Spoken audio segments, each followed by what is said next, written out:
Well, we've had part one. Guess it's time for part two.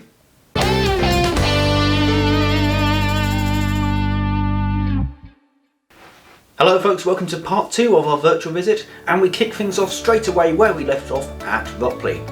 This station is now completely different to what it used to look like in BR days when it was sold on. Originally a sleepy country station, this is now the headquarters of our extensive engineering works. We're just passing the signal box which was brought in from nearby Netley. The building behind it is the wheel drop shed. This houses a wheel drop which allows us to remove wheels and wheel sets from coaches and locomotives for the purposes of maintenance. As we pass the end of the wheel drop shed, we can see the pit road. The pit allows locomotive crews and staff to access the underside of locomotives and rolling stock for the purposes of maintenance and prepping. Currently on the pit are two wagons, one containing Weybridge's tender and the other one with the Uri Locomotive Society's boiler number 451. This is the boiler that the S15 number 506, which is running, was originally preserved with. The yard does look a bit empty at the moment, apart from our two water tankers.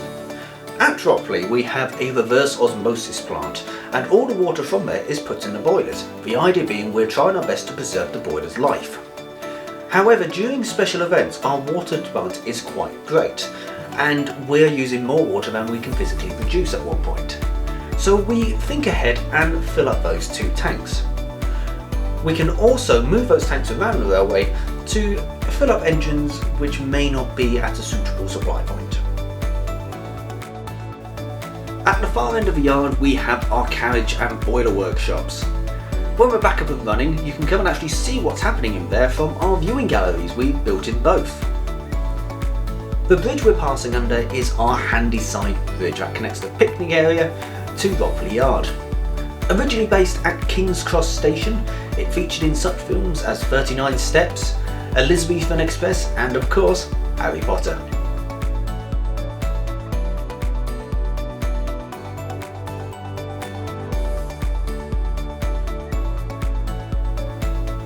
As we pass under Byton Bridge, we see the most recent addition to the permanent way at Ropley.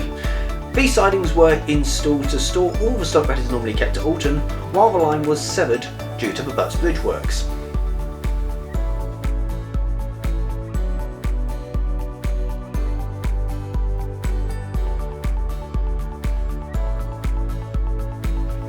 Towards the end of the siding you can see the Eastleigh Railway Preservation Society's logo 828, which is currently being overhauled. We now start our climb towards Medstead at a slightly shallow gradient of 1 in 80. We go to 1 in 60 a little bit further along. This next one is a hard one to spot, but I felt I needed to include it. This is the only grave on the railway and belongs to Sooty, the railway dog, who lived for 14 years and died in 1982.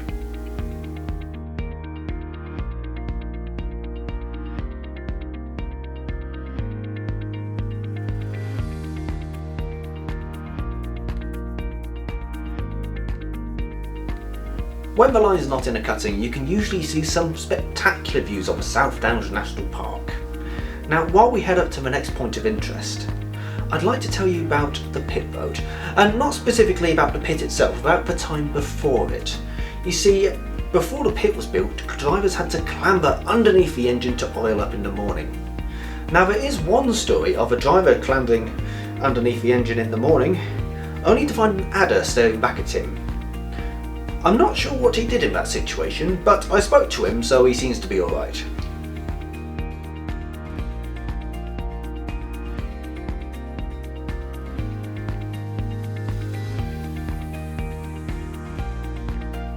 As we pass roughly down distant, we pass over Bowers Grove Lane, where the line now increases to 1 in 60 all the way to Medstead. The next bridge will take us over Rookwood Lane.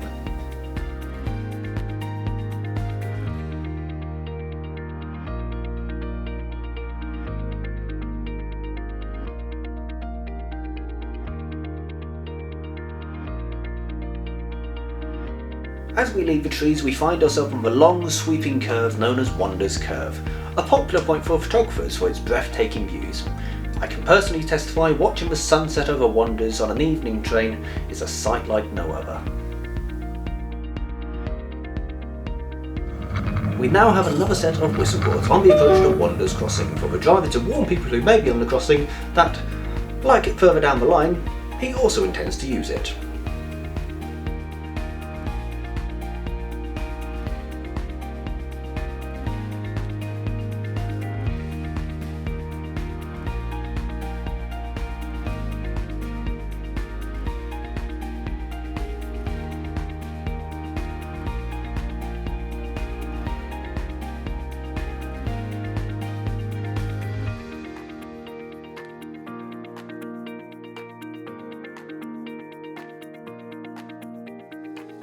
The varied topography of the line is really emphasised around here, as we leave a cutting onto a large embankment that carries us over a road and then into the deep Ropley Stoke cutting.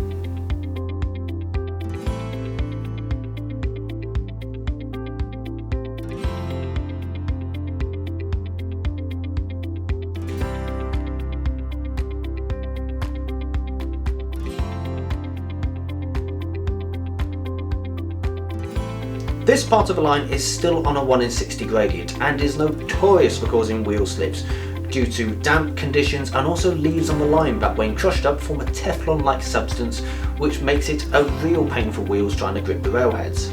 The cliche of leaves on the line is not just a cliche, it's a fact of life.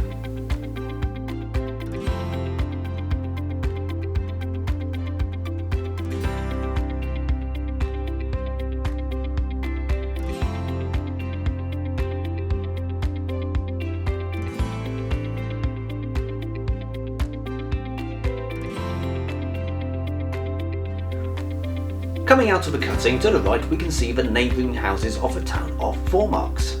Initially, Medstead and Four Marks station was only called Medstead, named after the town to the north that it served. However, as the settlement of Four Marks grew to the west, the station was renamed to Medstead and Four Marks.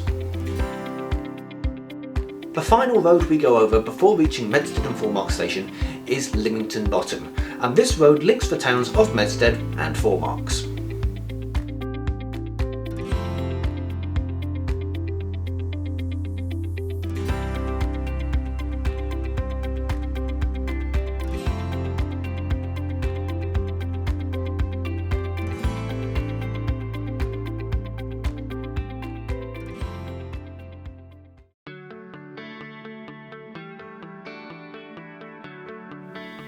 Medstead is the headquarters of our wagon group.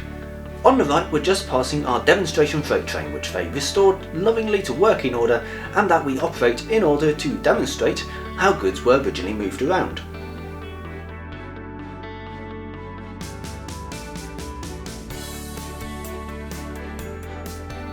The yard at Medstead and Four Marks is home to a number of groups, including the wagon groups, Permanent Way and Signal and Telecoms.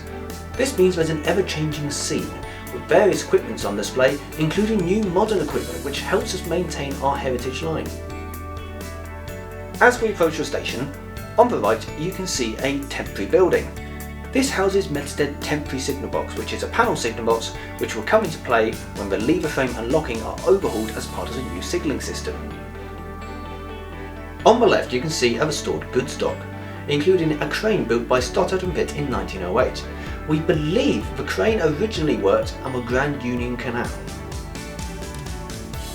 The footbridge we're passing under was actually from Cowes on the Isle of Wight before it was relocated here.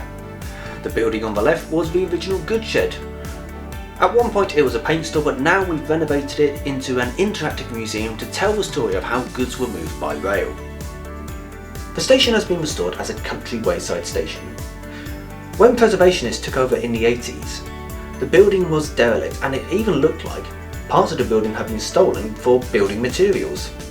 Nowadays it's restored to a beautiful country station at the highest station in the south of England. The topiary made famous on the line at Ropley can also be seen here at Medstead. The signal box at the end was brought from Wilton South in Wiltshire. And this now marks the end of part 2 of our virtual visit at 650 feet above sea level in Medstead and Four Marks. If you did enjoy this film and would like to help support us in this unusual time, then please visit watercressline.co.uk/support. Apart from that guys, I'll see you next time for part 3.